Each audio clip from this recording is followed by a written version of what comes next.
Hi, and welcome back to Crazy But Not Dangerous. I'm Shorty Vaughn, and today we're going to be repurposing the chicken and rice and broth from our Mezze bowls.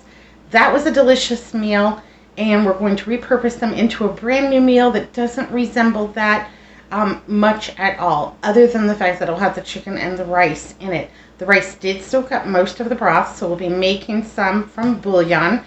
I'm sure that'll be delicious. And with that meal, we're also going to be serving paninis. But I grill mine up in a special way, and I'll show you that shortly. We're also going to be making a tomato powder from tomatoes that I dehydrated earlier this week. And I use that tomato powder in a lot of ways, just like you would like a tomato paste, or in substitution for a little bit of tomato. If I was making like a tomato sauce and I need a little tomato paste, I might go ahead and just spoon in a teaspoon of the tomato powder, and that would be totally delicious. So we'll go ahead and we'll blitz that up in my little spice grinder, get that all ready for future recipes, keep in the pantry stocked. I just have to show you something because I think this is hysterical. I purchased this bag of carrots and I paid full price for it. And they're thin and weaselly and bent, and I'm really glad that we're going to be making them in our stew because this tomato, I've got tomato on the brain. This carrot is like the stuff of my nightmares. Come here, little girl. Come here. Would you like a piece of candy? And to that I say, let's go ahead. Not scary anymore. Okay, so we've got our carrots, including our scary one, half an onion, and then we also have some celery, 3 cups of water because I'm going to use 3 bouillon cubes. So I'm going to pour my water into my pot over here.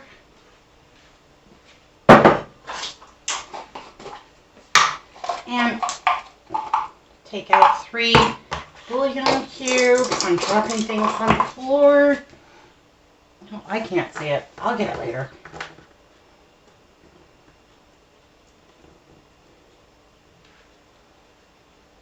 Okay, we've got our 3 bouillon cubes all unwrapped.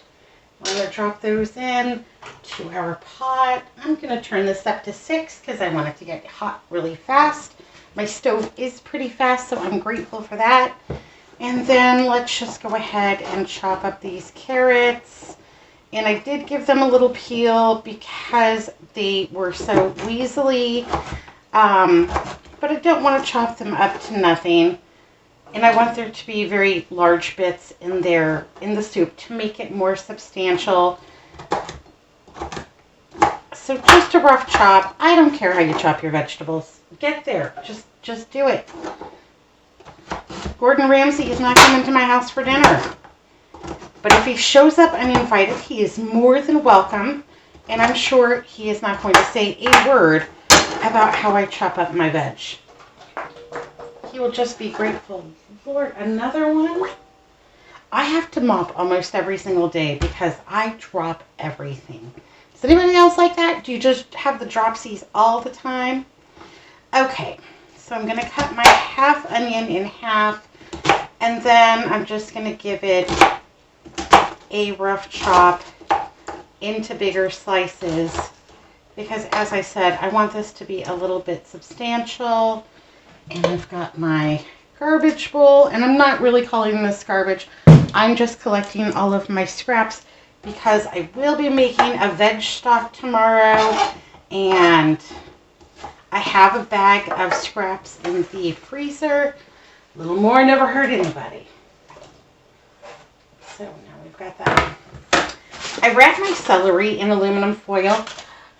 This is a great way to make celery last a little bit longer. This one is almost 5 weeks old.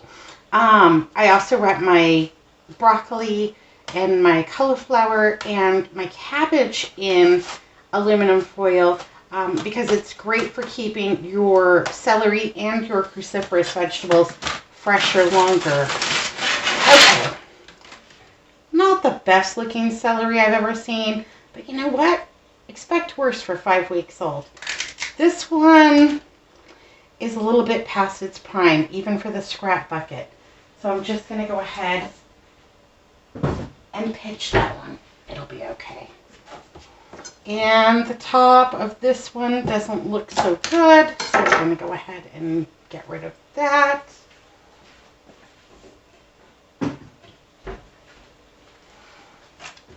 The rest of it looks pretty decent. Yay, hooray. So let me just give it a good chop. And I'll chop off the bottom. And now I've got this little bit here. I'll throw that into my scrap bucket. And now we've got some celery. We've got our best pieces of celery. I'm going to give this a quick wash up and I'll be right back. Okay, all washed up, all better. In this, because these leaves look okay, I'm going to go ahead and add the leaves to my soup. Celery leaves are full of flavor. I paid for them. I'm going to use them all. Okay. And we'll just dump that in here. Very nice. Let's pick a spoon. And we'll just give that a little stir up. Fantastic. Like, Shorty, what are you going to do with that aluminum foil? Please don't tell me you're going to rinse that off and use that again. Well, no, I'm not going to rinse it off. We haven't gotten there yet. Knock on wood, tweet, tweet. But what I am going to do is I'm going to roll this up in a ball and I'm going to put it into my dishwasher. And when I do my next load, this will make my stainless steel silverware extra shiny out of the dishwasher. That's just a good little tip right there. So now we're going to make our tomato powder. And like I said, I will use this in soups, stews, sauces, as a thickener maybe. A tomato mayonnaise is delicious. Anyhow, let's go ahead and get going on this tomato powder. It won't take but a few moments. So here we go. We have our tomatoes on my dehydrator tray. And aren't they a pretty color? I really like these. These did not take long to dehydrate, just a few hours. And then I also have a tray of cherry tomatoes that I dried up. Isn't it amazing that a cherry tomato dries up to just a little bit of nothing? And when I powder them, it makes significantly less than you think that it will. So I've got this jar. It's a reused jar. This was from, I don't know, like olives or some kind of a sauce or something like that. Anyhow, save your jars, the best ones. Don't save them all because you'll become a hoarder, but save them and use them for dry storage. So this one has been thoroughly washed, sanitized, and is ready to accept my tomato powder.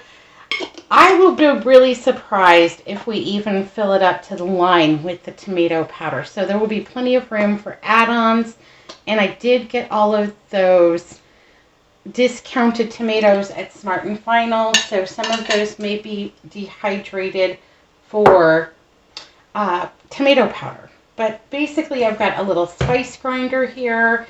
I got this at Goodwill. I think it was $2.99. I've had it for years. I love to browse the Goodwill for kitchen equipment. This one is really powerful and it's going to whip through these in no time. We're not going to overfill it and we're just going to do a little batch at a time. And so we'll just put some in there like that. And this one I think is pretty loud. Let's see.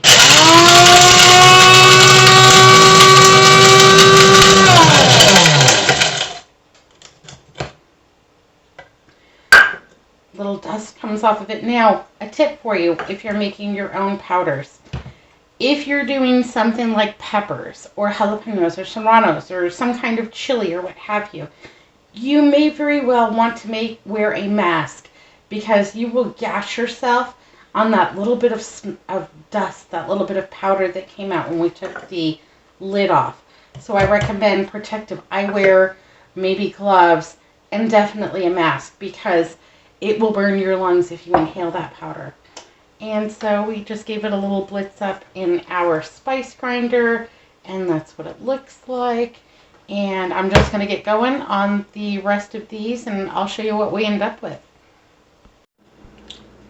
And you'll say, Shorty, how are you going to clean that? And I will tell you how we clean this is with a piece of bread. So I'll take a piece of bread, I'll knock it into some chunks, and then we'll grind that up and pitch those breadcrumbs out, maybe for the birds, something like that. And then just give it a quick wipe out with a little bit of a rag and a little bit of soap and water. Certainly not going to submerge it into anything. Let's see if I can get this powder in here without making a gigantic mess. Do you think we can do it? I don't know. It's quick. Oh, okay, come on. Keep going. You can do it. I believe in you.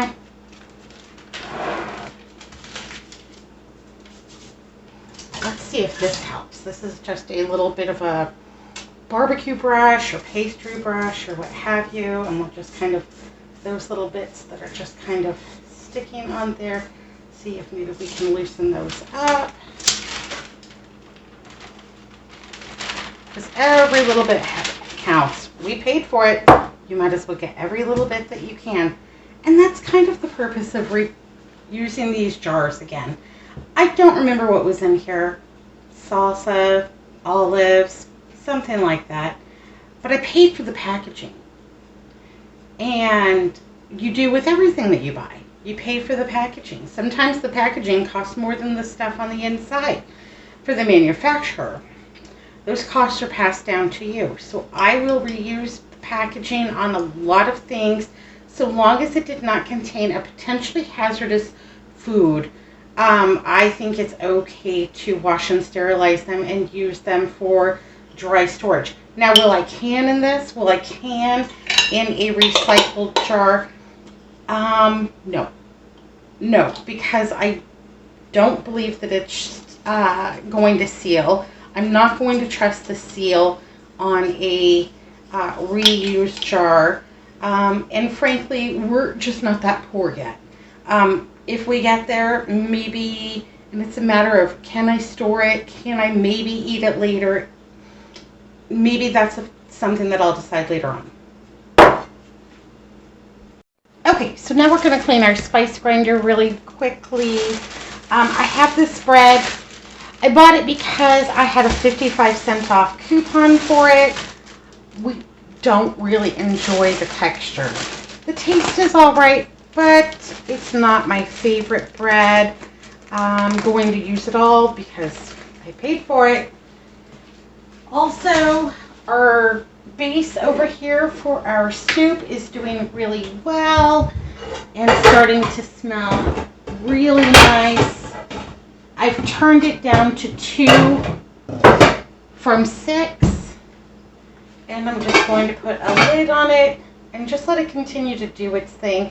We're going to add some of our dried herbs that we have left over from the Mezze bowls because waste is a terrible thing. So I've knocked out most of the debris from the tomato powder. I have our piece of bread, and we might have to do this a couple of times to get it all clean, but that's okay. That's all right. Like I said, we don't really care for this bread. And the birds will not mind a little bit of tomato powder on their breadcrumbs. Oh, but you know what? What I could do is I could use these breadcrumbs, cube that bread, and toast it in the oven and use all of this to make a stuffing, a dressing. Boy, that sounds like it would be a tasty idea. And a little bit of tomato powder will just make my stuffing extra delicious. I think that's what we're going to do. I try not to feed breadcrumbs to the birds. It just makes them fat and probably unhealthy. And I love the birds. We have lots in our backyard. We have a very large tree. But I usually just buy wild birds of the desert bird food. Okay, so that got stuck a little bit. Sometimes it gets stuck. Just mush it around. It'll be okay.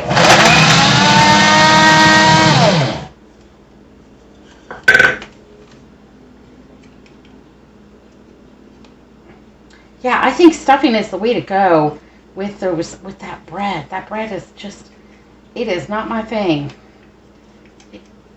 But the sourdough bread I bought at Smart & Final for $1.75 or whatever it was, that is absolutely delicious. And I'm going to be using that bread to make tonight's paninis. And I'm going to be using the turkey we got for $1.70 something from Smart & Final as well. Okay. Just going to give it a little bit of a shake and a what have you. I'm going to unplug it because safety first. I'm going to use a little kitchen towel and a little soap and just get this all clean. The lid I'll clean with the dishes. Okay, and first I'll just go around the outer rim and then underneath the blade and the outside because I got my fingerprints, my tomato-y fingerprints all over it.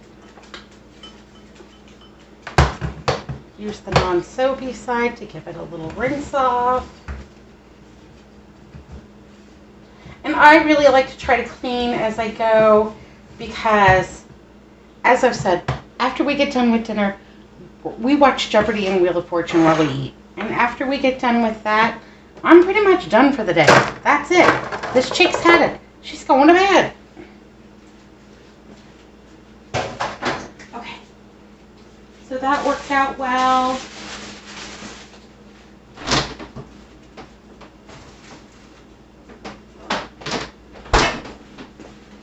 And I labeled my tomato powder, just dehydrated tomato, and I put the year on it, and I'll give it a shaky shake.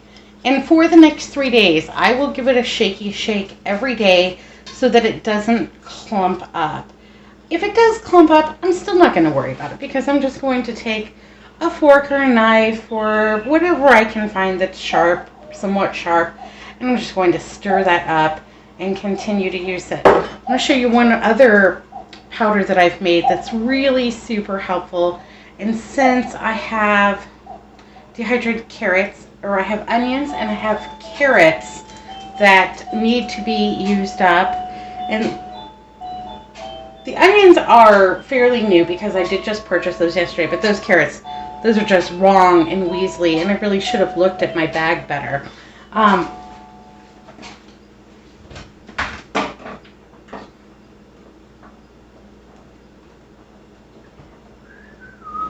There it is.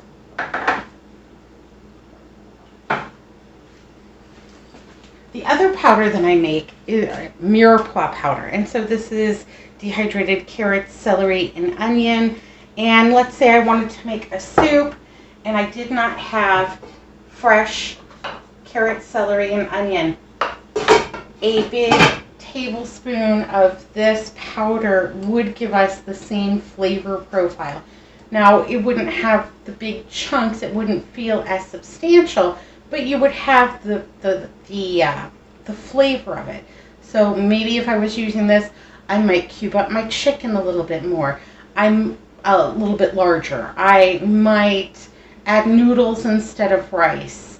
I might add like a diced potato or something like that to make my soup feel a little bit more substantial if I didn't have carrot, celery, and onion and I was going to use the mirepoix powder. And then since we've decided that we are going to be making a stuffing or dressing, whatever you may call it. My mother was from the South and it was always called dressing, but hers was also like a rock. It was delicious. We all fought over it, but it is no longer my preference. Somewhere between the rock hard dressing that my mother made that was delicious when you heated it and added a ton of gravy on top, and the consistency of stovetop. That's where I like to get in between. So I'm just going to put that in one of these little meal prep containers and pop it into the refrigerator. And probably tomorrow what we'll do is go ahead and make that.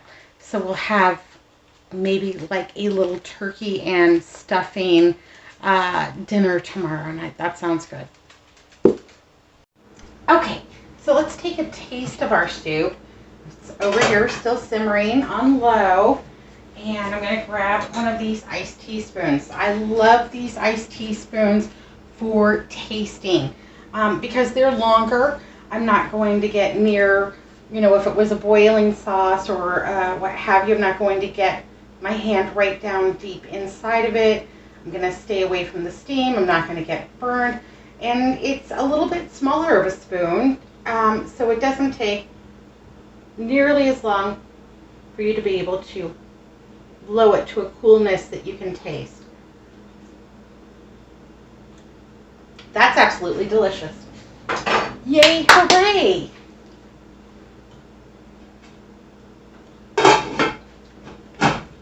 Let me show you the leftovers from Mezze bowl night.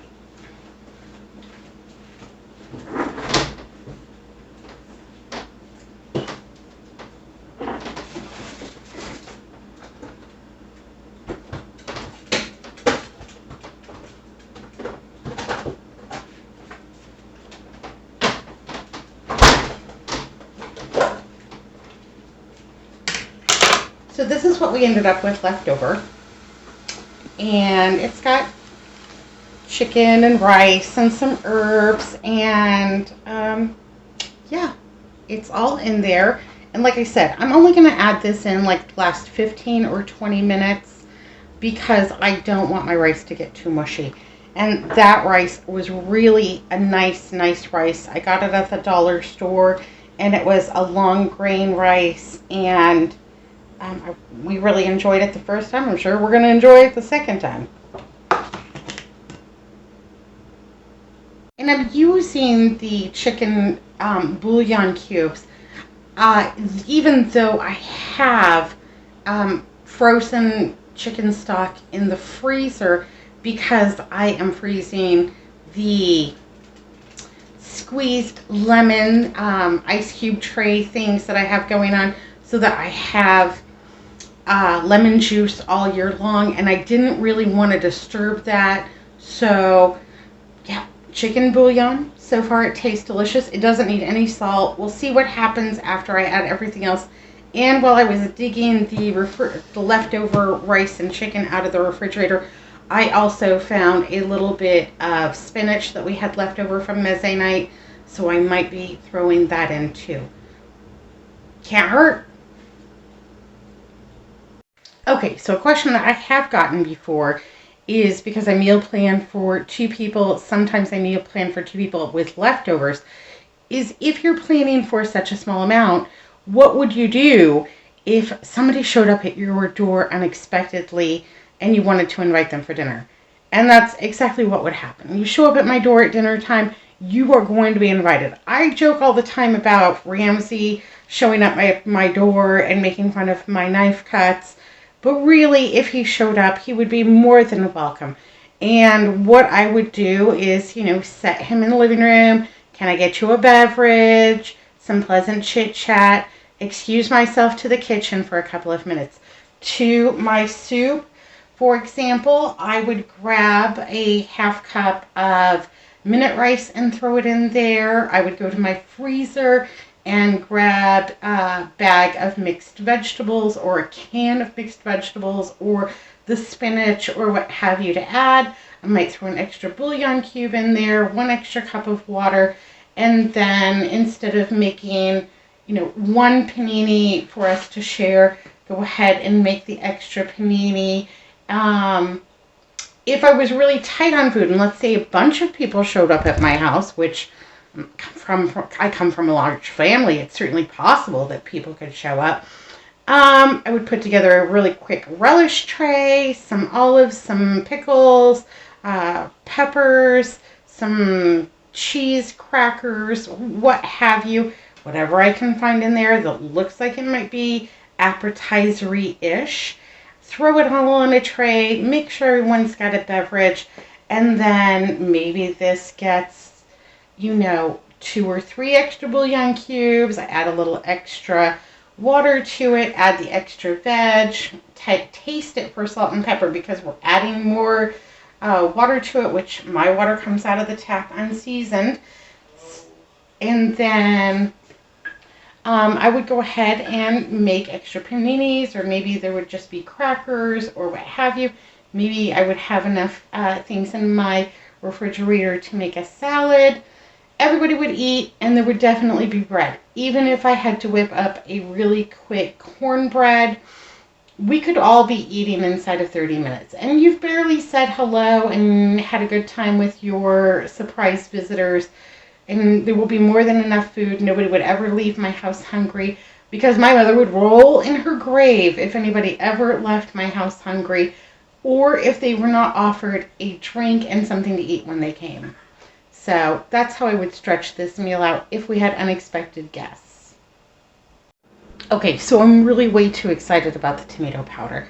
So I've decided to make a tomato mayonnaise to go on tonight's paninis. And let's go ahead and get started on that. Got a bowl? Got some mayonnaise. It's an interesting thing about mayonnaise because mayonnaise does not survive in the desert Southwest the same way that it may in other parts of the country. What I often find is if I am using another brand, in Arizona we call it Best Foods, other parts of the nation call it Hellman's, but that is the one that holds up the longest. I do keep it refrigerated, but even in keeping it refrigerated, oftentimes with the other brands, the oil and egg emulsion will separate, and it's unappealing, unappetizing, and it's really hard to get it to go back together. So I just have a little bit on a teaspoon, a little bit of the tomato powder, and I'm going to add that to my mayonnaise, which was a larger size spoon, not the largest, but a larger. And I'm just going to add that in there. And it doesn't need much, and it will be fairly well concentrated and delicious. Give us a little bit of extra oomph.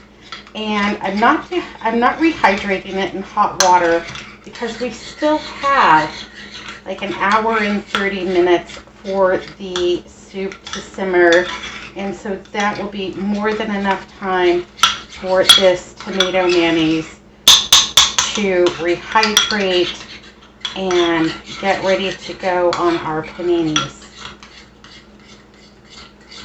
Let's taste it. Let's taste it.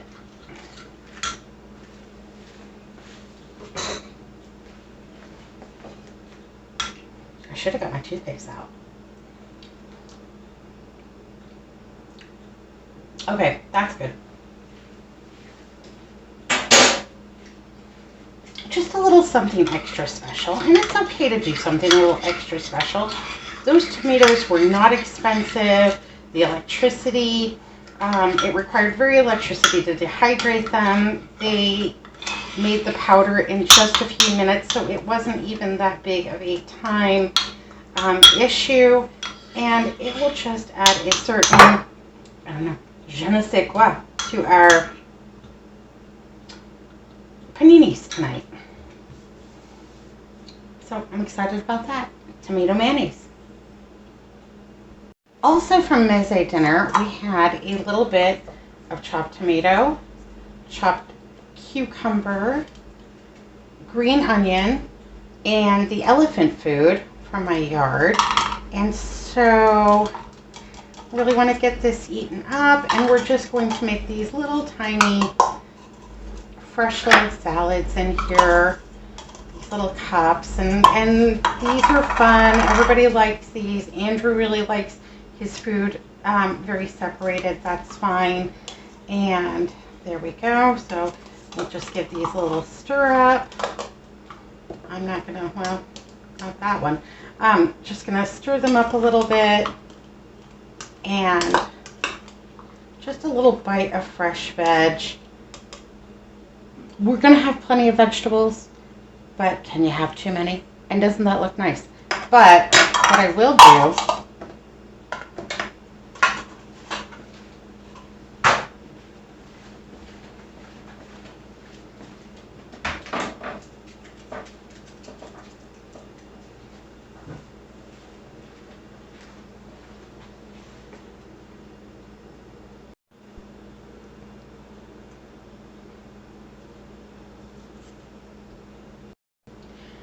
okay, so what I'm gonna do is just give these a little bit of salt and pepper and a little bit of balsamic glaze, and that will be our dressing on our little veg. And this is a Bertolli product. It's a balsamic glaze. It's more viscous than just balsamic vinegar. If that's what you have, by all means use it. I love these glazes. They are good on just about everything from Brussels sprouts to sandwiches and everything in between. I think this is well worth the money. You can make it yourself by boiling down balsamic vinegar, and once it's concentrated, you can have it in your own little squeeze bottle. Maybe we'll do that someday. Okay, so we're getting down to the wire. We gotta hustle because I'm hungry. I'm ready for Jeopardy. And yeah, it's 6:15. Here we go. So we're gonna prep our paninis, and I've got my parchment paper that I used for the tomato powder. And I've got some butter here. And it's really chilly in my house, so this butter may not spread so well. Oh, it's doing okay. We've been under a cold front here, and it has been just, if we're lucky, 60 degrees. And yes, we do consider that to be cold. When you're used to 110, 60 degrees is cold. And I think we're just going to have one panini, because this is the delicious rosemary sourdough that I got at Dumb and Maybe for $8.74, and the slices are really large. So I think that's actually going to be fine for us to split this sandwich, since we have the soup and we have the little cucumber, tomato, onion salads, and so I think that's going to be plenty of food to fill us up. And yeah, we've got the tomato mayonnaise to go on the inside, and we're gonna grill these up in my makeshift panini press. My makeshift panini press is a George Foreman grill knockoff kind of a thing. It's ancient. I've had it for years. I usually don't grill on it, but I found that it makes a terrific panini press. So during our stay-at-home orders, we were having quite a few sandwich nights. And prior to COVID, it would not be uncommon for us to go out to dinner and enjoy a leisurely time at a restaurant, and then we're all at home, and Andrew and I were both unemployed and trying to not run through all of our savings, so eating at home became a necessity and really a joy. And so we would have sandwich night, but it didn't feel special just to have grilled cheese or grilled ham and cheese. And he said, you know what I really could go for was a panini. And I have a grill pan, and I tried it, and it wasn't quite the same. And so I said, oh, you know, we have the knockoff George Foreman grill in the appliance graveyard in the laundry room.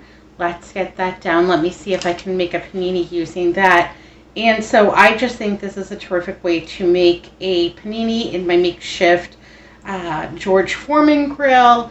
And I didn't have to buy anything special. And I resurrected an appliance out of the appliance graveyard. Do you have one? Do you have an appliance graveyard where your turkey roaster lives, or your George Foreman grill, or your rotisserie appliance? You know, it's so easy to watch those shows, those infomercials late at night, and everything seems like it will change your life, and oh my goodness. And you know, the next thing you know, you're on the internet and ordering it, or you're calling somebody up in the middle of the night.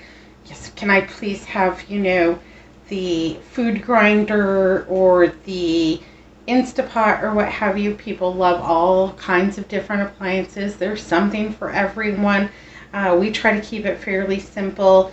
And so, yep, the George Foreman grill. Let's go ahead and get this sandwich together now.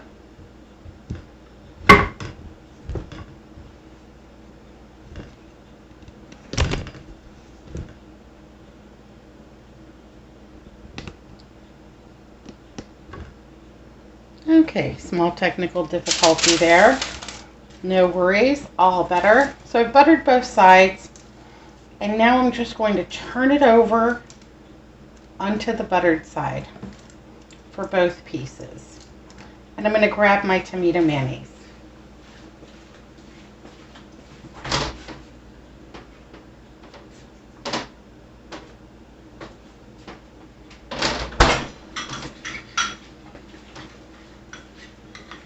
Tomato mayonnaise, and it's sat in the refrigerator for about the last 45 minutes, and it looks like it's really delicious. And I'm not sure that the color comes through, but a little bit darker in redness than it was. I'm just going to spread this on. This bread is fairly thick, so it can take a little bit more mayonnaise, and also because it's day old, it can take a little bit more mayonnaise. But you will never know it's day old when we finish toasting this up. And that's a great way to save money, because bread has gotten so expensive. Like I said, I bought that cheap loaf for, I still think it was $3, even with my 55 cents off. But it was one of the cheaper loaves at the grocery store when I bought it. And on the day that I went to the grocery store and bought that, they did not have anything in the day old section. So I was glad to have it. I am grateful for the things that I have and can afford to buy, and for the things that you can get nowadays, because sometimes just getting it is a struggle. This is a Foster Farms turkey breast package. I got it at Dumb and Maybe for $1.74. Can't beat that with a stick. I got 3 of them, so this one is out. The other 2 went in the refrigerator. And we will be using this as quickly as possible because I'm sure it is nearing its expiration date.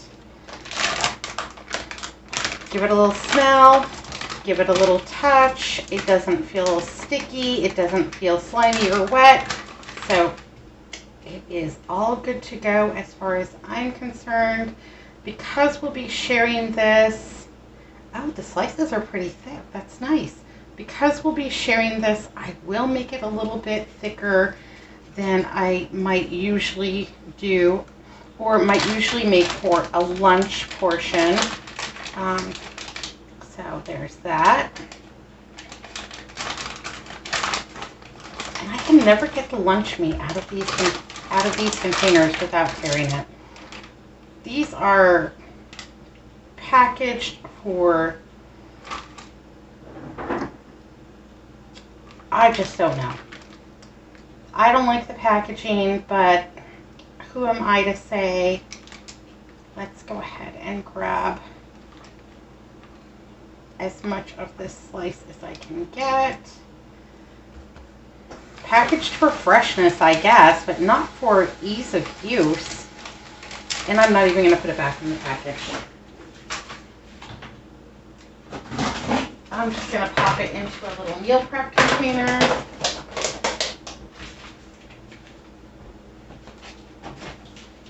And put it back in the refrigerator.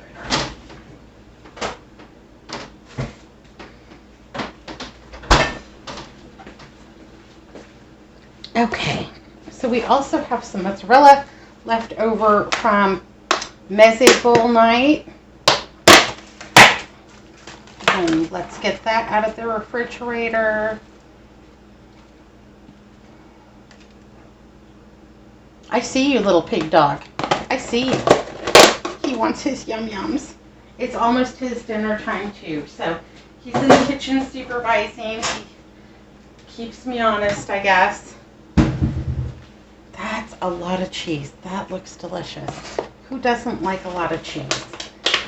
But I'm thinking, ooh, we have a little bit of provolone left.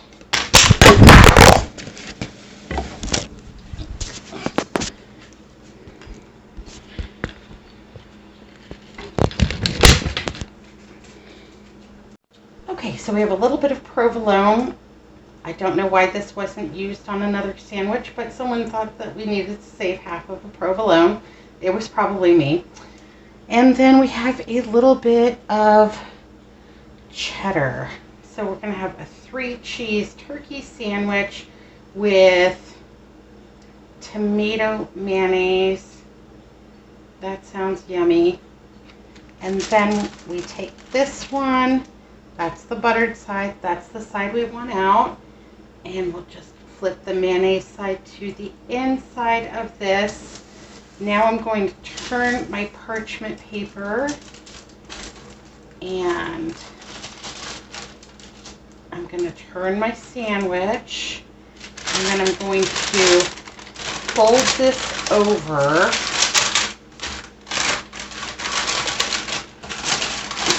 Give it a little wrap up. And that is exactly how I'm going to put it into my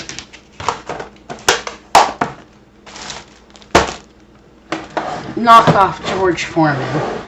This was really cheap. At the time, I think a George Foreman grill was like $49 or something like that. And I kept telling Andrew, you don't need one.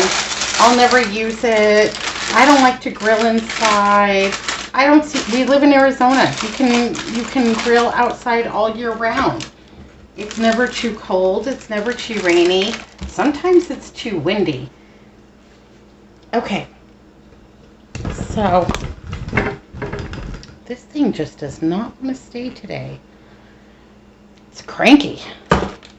So I've got my George Foreman grill. I've got the turkey, triple cheese, tomato, mayonnaise sandwich wrapped up in the parchment. I've got it in here, and when we get ready, I will turn it on medium, and then I will put this large sauteil tile right on top to press it. It's just the right weight. And I'll cook it on medium, and I will cook it until it's heated through, grilled nicely, and everything is melty and delicious. Anyhow, the point of the George Foreman is that this one came on sale a couple of years after the George Foreman was released, and I think I spent actually maybe like $25 on it, and it's worked great for a long time. Still going, still kicking, gonna keep it. Okay. Now we're really getting close. So let's check on our soup. Bring it a little closer. Okay, there we go. There's our soup. And at this point, it is the carrots, the celery, the onion, the fresh herbs, the chicken bouillon rehydrated. Let's give it one more taste.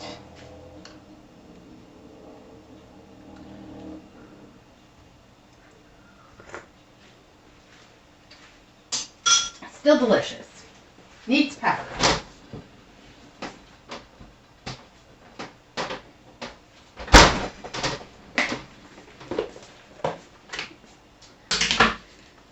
This is our leftover chicken, rice, and broth from the Mezze bowls. And I am just going to go ahead and add that. Now we're down to our last 33 minutes before dinner, before Jeopardy. And we're just going to put this in here to reheat. This was fully cooked and stored correctly in the refrigerator in this little covered plastic that I got at the dollar store. I think these are nice, and I think that they seal really well, and they're top shelf dishwasher safe. And now I'm going to just stir in my chicken and rice mix. That somewhat gelatinous chicken stock at the bottom should enrich this even more, and that's what it's going to look like. That's what it's going to look like. It's going to be fine. It's going to be delicious. And you can dip your triple cheese turkey sandwich right inside. Let's see if we can get you. Let's see if we can get you a better look here. And then we will go ahead and just add a little bit of the spinach from Mezze night and wilt that inside of here. And we are definitely making up for last night's dinner. It was a little bit junky. It was delicious, but it was a little bit junky. So we've got to eat a lot of fresh veg tonight to make up for it. Okay, that smells good. That smells delicious. I'm ready for dinner. All right. I gotta go light the fire and turn on the TV, get the tray set up, get some napkins, get some silverware, get going, because it's dinner time. Okay, my lovelies. Well, pretty productive today. I feel good about my efforts. I want to thank you for joining me. Thanks for watching Crazy But Not Dangerous. I'm Shorty Vaughn, and it's been a lovely afternoon with you once again. I'm going to go watch Jeopardy and eat my dinner, and then I'm going to bed. But I just wanted to tell you to be good, be careful, and look both ways. I'll see you tomorrow.